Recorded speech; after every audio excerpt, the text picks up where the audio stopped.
Imagine se ao chegar no trabalho pela manhã, seu diretor ou gerente pedir que você avalie 3 possibilidades de investimento. O que falaria? Qual seria o método que você empregaria? Nosso foco hoje é tratar de um método de avaliação de investimentos chamado fluxo de caixa descontado.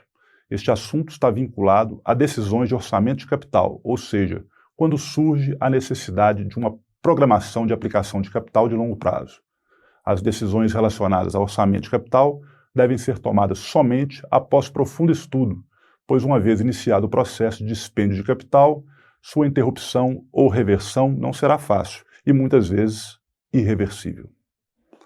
As decisões de investimentos devem ser tomadas com base em informações cuidadosamente analisadas, pois comprometem os recursos de uma empresa por longo tempo, e seu retorno efetivo pode ser somente estimado no presente, o que gera incertezas. Uma decisão é tomada normalmente quando a comparamos com outro investimento. Exemplos: comprar um equipamento novo ou manter o equipamento antigo, construir uma nova fábrica ou aumentar sua capacidade de produção, investir em pesquisa e desenvolvimento ou comprar uma tecnologia existente no mercado.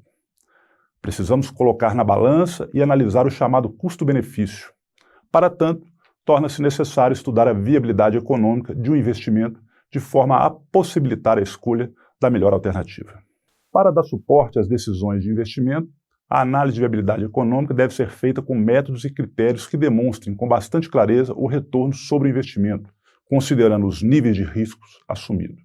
Neste contexto, as simulações são muito importantes para analisar a viabilidade econômica dos projetos. Não existe um único método e, para uma avaliação mais conclusiva, devemos nos valer da combinação de diferentes métodos. No entanto, o fluxo de caixa descontado é o principal método utilizado e tem como base a métrica do valor presente líquido. Essa métrica consiste em calcular o valor presente de uma sucessão de valores futuros descontados a uma taxa de juros apropriada, deduzindo-se do custo do investimento inicial. Assim, o investimento será economicamente atraente se o valor presente líquido for positivo. A dificuldade de obtenção do resultado pela análise do fluxo de caixa descontado não está no cálculo em si, e sim na obtenção das variáveis confiáveis. A qualidade de uma avaliação é diretamente proporcional à qualidade dos dados e informações obtidos.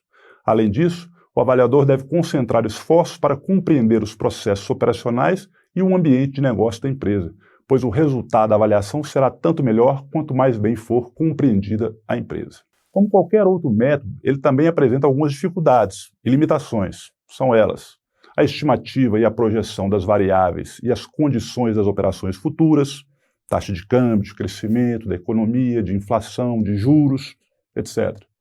Tudo isso é passível de distorção se o cenário econômico distanciar-se muito daquele que assumimos para análise. A taxa de desconto do fluxo de caixa futuro pode não ser uma taxa justa e conter parcela de subjetivismo. Diversas são as premissas que devem ser preparadas antes de começar as projeções, considerando o cenário econômico assumido. Dentre elas, podemos citar a taxa de crescimento anual, o volume de vendas, o preço de vendas, os valores de custos e despesas, o regime tributário e os impostos incidentes, a necessidade de investimentos em ativo fixo ou locação, se for o caso, o capital investido necessário ao início do projeto e mesmo no decorrer dele, a taxa de desconto que será utilizada para descontar o fluxo de caixa.